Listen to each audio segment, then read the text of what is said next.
Hurmat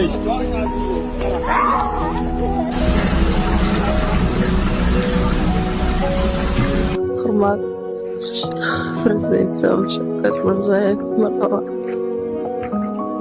Uyimda qanday buzib tashladi, endi boradigan joyimiz yo'q. Ayollarga ta'sir ko'rsatib qo'l ko'targan, yoshlarga qo'l ko'targan endi O'zbekistonda yo ko'chib ketadi, yo majbur bo'ladi qonun asosida yashashga.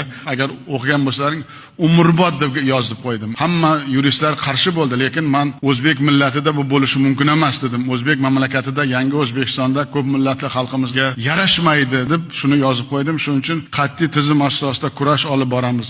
Muhim farmon qabul qilindi. Bolalarga nisbatan zo'ravonlik va jinoyatlarga ham bundan buyon mutlaqo murosa qilinmaydi.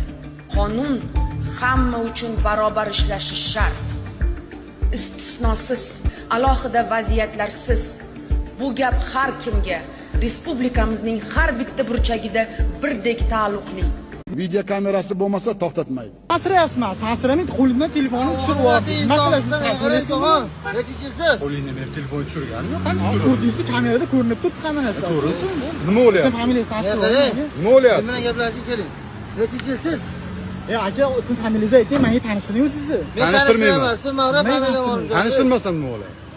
Siz kelin, menga murojaat qilyapsiz, o'zingiz Murojaat qilganim yo'q. Sansira menga gapiryapsizmi, mashinani oldi urib tashlayapsizmi? Urib tashlayapsizmi? Ha? Qachon urdi? Yo'q, Kamerada ko'rinib turibdi. kamerani ishlatib Aka, erkak bo'laylik, o'rta fuqaro endi ketyaptimi? Oldi U forma kiygan sharmanda. Sal o'zingni bosib ol. Shu xalq seni odam qilib turganini, formani xalqqa o'dag'aylash uchun emas, xizmat qilish uchun kiyganingni esingdan chiqarma. Noinsof hamman. Kim sizlarga aytdi? Men sizlarga qaysinga topshirdim? 20 ta hokim jazolanadi. Ertaga svet o'chganda qishda Mirziyoyev deydi hamma. Har bir odamni boy qilaylik, o'zi soliq to'laydi. Uni bechorani oldin talon-taroj qilib qanday soliq to'laydi? Endi odamlar o'zgaryapti. Endi ishonyapti. Darrov uni boshiga "Sen aqlli moliya vaziri yangi bo'lsang, o'yla noinsof, atrofindagilarda haydab yubor hammasini." Sen noinsof borib ahmoqlargacha buz deysan. Buzishdan oldin sen o'zingni kallangni buz. Saviyang yo'q, biliming yo'q, ilming yo'q, kitob o'qimaysan, prezidentning qarorini o'qimaysan. Shuncha yildan beri, 2016-yildan beri Shavkat Miromonovich prezident bo'lganlardan beri yangi qarorlari chiqsa borib biz qo'rqib turamiz boru. Sababi ularni pastda ishlaydigan hamma ministrlari bormi, boshqarma boshliqlari bormi, ular erta bergan, chiqargan qarorlarini teskarisini ishlab chiqarishadi. Sababi kecha bir hafta oldin yangi qaror tadbirkorlarning qo'lida deyildi. Kecha meni o'zimni guvohim bo'ldi. 7 tami 8 ta korxonani batamom yopib ketishdi, gazini, energetik gazini qulab, bir nimalar qilishdi ish qildi. Hozir endi biz nima qilaylik? Bo'ldi, bugun birinchi chislaga erta bo'ladimi?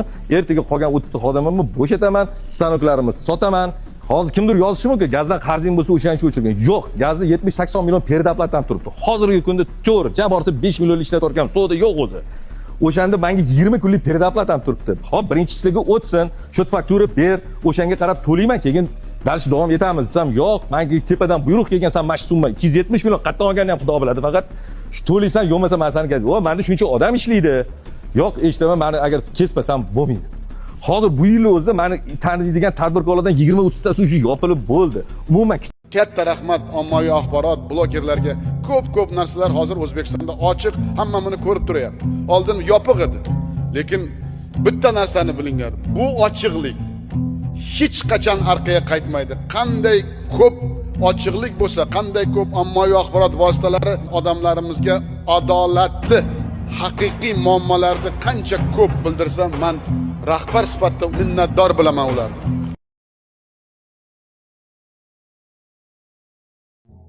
Yevropa mamlakatlarida radarlar tezlik sabab avariya sodir bo'ladigan joylarga qo'yiladi.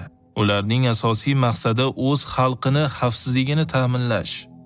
Bizda esa radarlar iloji boricha ko'rinmas joylarga o'rnatiladi.